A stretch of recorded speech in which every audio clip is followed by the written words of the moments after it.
I'm really excited about today's video. We're going to interview my good friend, Jean Whitson. Jean is the queen of Old Fort Lauderdale real estate. She sold luxury homes. She broke records selling luxury homes. She sold for 40 years right here on the Las Olas Isles. I've known Jean for 25 years when I started selling real estate, and she was an inspiration all along. Jean has been here for 70 years, and she's seen it come from this sleepy little mangrove into the major metropolitan city that it is today. Well, you want to know when we came to Fort Lauderdale? Yeah. 1952.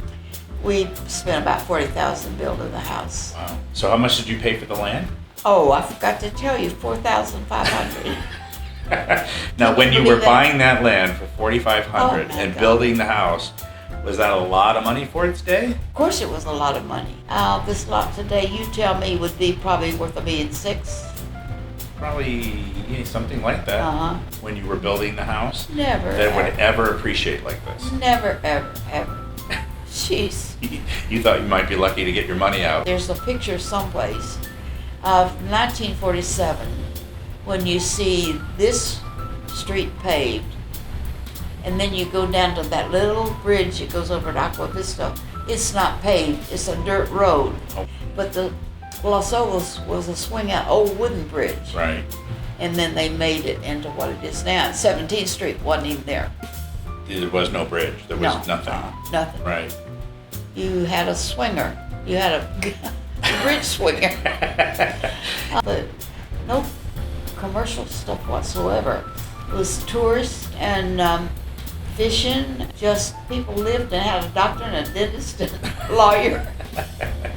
Everybody treated each other. Yeah, everybody treated each other. Everybody knew each other. A town of about 40,000 people. Right. You were in a circle that when you went to a cocktail party, you knew everybody. Right. So it was small and friendly. What was unique to your kids that you thought was kind of cool for a kid to live in Fort Lauderdale versus other places in the country? The water. They were all on swimming teams by the time they were 3 years old. Did you ever have your own boat? Oh yeah, we had maybe a 38 outdoor kind of thing. Never much in. The kids always had the fun with boats. It was that kind of town where you could just let your kids take the boat out and not worry about them? Yes, no traffic whatsoever. You didn't worry about them.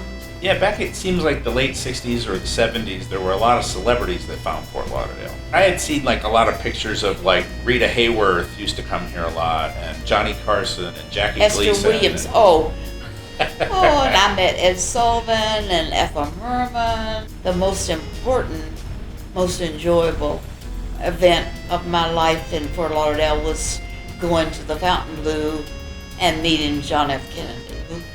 And his brother-in-law was there. So when he walked from the front table going towards the elevator or something, I said, "Are you really Peter Lawford?" He said, "I won't tell you what he said."